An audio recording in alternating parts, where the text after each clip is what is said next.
I really should stop sleeping late. What time is it anyway?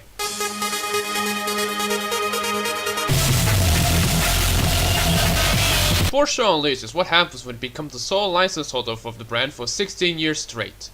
Well, almost.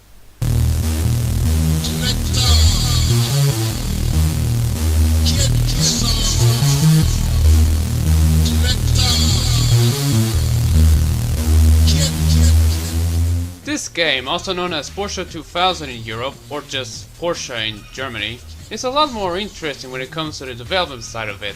It was released for the PlayStation, the PC, and GBA in that order. The PS1 version was made by Eden Games of the V-Rally and Test Drive Unlimited fame. It is a lot different from the PC version, which was released a month later and made by EA Canada instead of Seattle this time.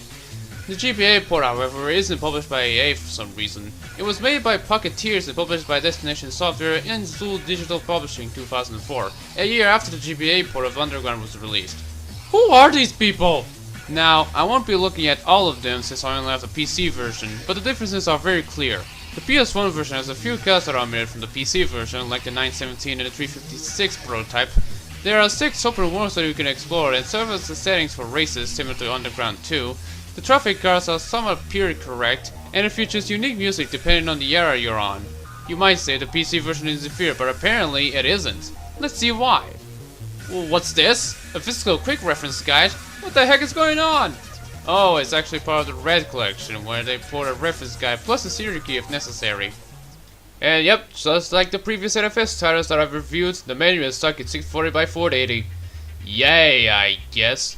So yeah, in case you didn't know, if you're too dumb enough to read the title or have short-term memory, this game is all about Porsches. Yep, no roughs, no Gimpalas, no 9FFs, just authentic Porsches. Come to think of it, I really wish they put a few roughs in it, like the Yellowbird. At the start, you can load your profile or make a new one. What's great is that you can pick your gender, or at least a face. Just to screw things up, I'm calling myself the rough girl and picked the only raven hair chick in the game. Woo, whitewashing. So you can jump right into single player mode where you can do a single race, a knockout tournament, or a lab knockout. At the start, you only have a few Porsches, including the DLC ones if you have them, and 4 tracks to choose from. Don't worry, the DLC cars are free, which include the 959, the 928, the 911 GT2, and the 911 GT3 Cup.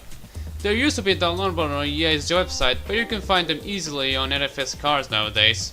What's sad about this game is that you can't change the time of day or weather anymore. Now it depends on the track you've selected, meaning Côte d'Azur will always be at evening, Autobahn will always be raining, then the Industrial Zone will always be dark and red and Empire City-esque. Well, at least you can still put constant colors on your cars.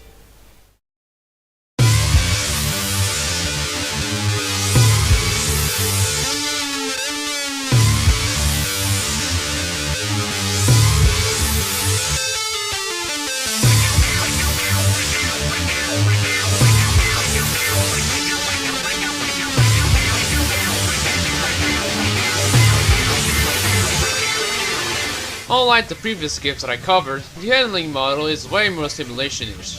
It feels heavy, you can easily fishtail a rear-wheel drive car, and, big shock, the physics are much better. It doesn't feel like I'm in an anime car chase anymore. See, this is why Canada is better, y'all. Shame they only give a crap about football and hockey these days. To be honest, I personally love the controls of it more than on high stakes. Sure, it has some charm in it, but it can get annoying. I don't recommend using the keyboard for this game, at least play with a controller.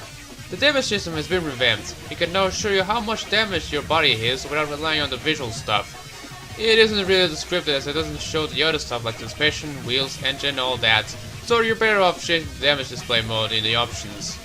The AI is alright, it's a bit inconsistent at times. In some tracks they can catch you up while in others they're far away, even if you're driving with the same cars as you have, pure stock, and on the hardest difficulty. They can do mistakes as well, so it isn't always perfect and boring. Now let's talk about the two main draws of the game, Evolution and Factory Driver. Evolution is where you get to buy and race with the Porsches of the old and new, from the 1953-56 to the 2000 911 Turbo with its unconventional eyes. You start off with 11 grand, and your only choices are a 356 Coupe or a 356 Convertible, 11 grand each. Wanna buy a used car? Haha, you just have to wait. So yeah, it's somewhat like the career mode in high stakes, but better. You can buy used cars, repair individual parts of your car, upgrade using parts instead of packages, join club races, and put custom cars on your decals. You also get to earn money between races instead of just racing all the tracks to get it. Now this is like Gran Turismo, yo! What's not like in Gran Turismo is that you can repair, upgrade, or change cars in between races, so no need to abandon the tournament for that. In the early parts you're gonna be short on cash, and as you progress your entry fee is gonna rise up, but I found a trick. You can buy a used car, repair it, and sell it by importing the value. Most of the time you get a higher profit than a used car and the repair costs combined. While you progress, the value of these cars rise up, especially the convertibles. They appreciate even more than coupes, and you get a higher profit from repairing and selling it. Now you know how I got a $500,000 before going to the golden era. Takes a bit of time, but it's worth it, and you basically won the game at this point. It's a minor issue, but I just wish the parts section of the car setup menu was a bit simpler, or at least give me a graph that tells me how I can improve the performance of the car. Speaking of eras, it's divided into 3, Classic, Golden, and Modern. You must have a podium finish in all the events before moving on, of course, but unlike high stakes, you can't go back to that era to do those again, so if you want to win more money, you have to rely on club races. These events can have traffic on it, but no cups for some reason. Some events are variety-like in which you have to get a quicker time than others in all of its races combined, and you get the money afterwards. After finishing an era, you get to drive a race car of that era to win it.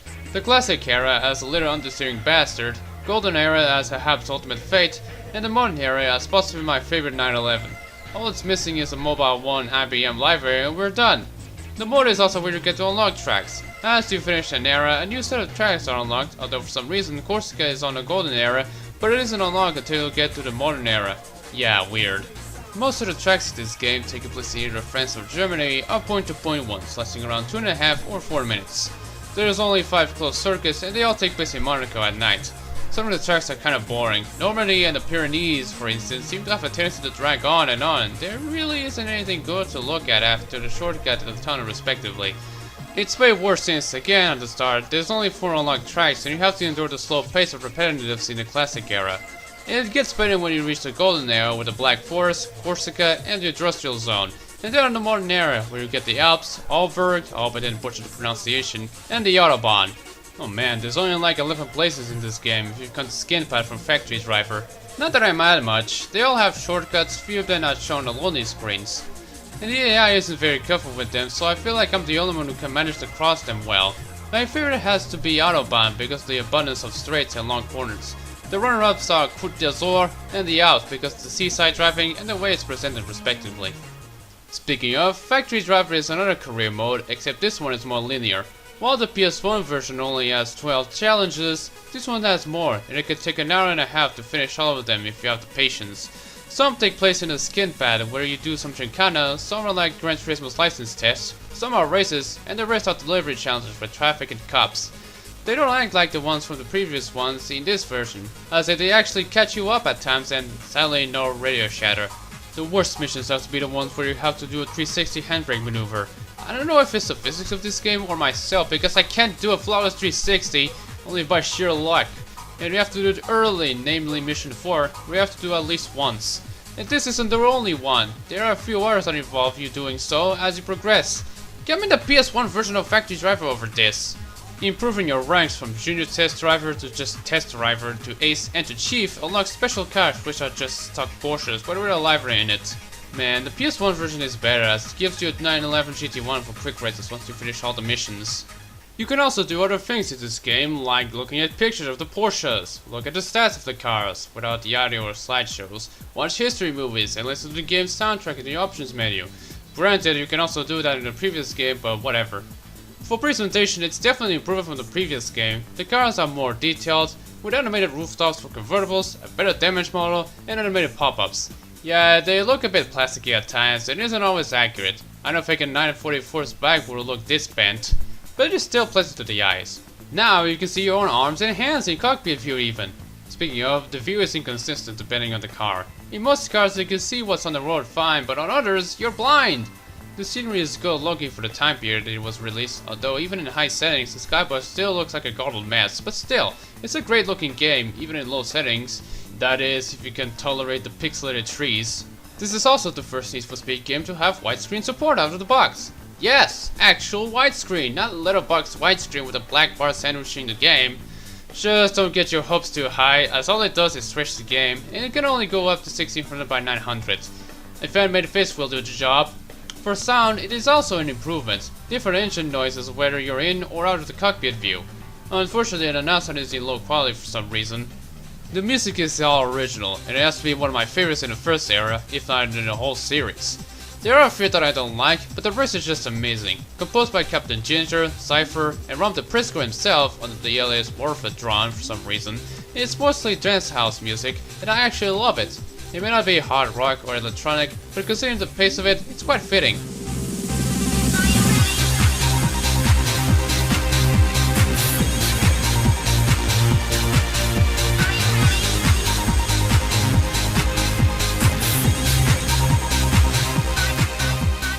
That was Porsche Unleashed. It's really great. Not as great as High Stakes, but it's an interesting entry as it explores the history of the brand despite missing a few cars like the 959, the PC version.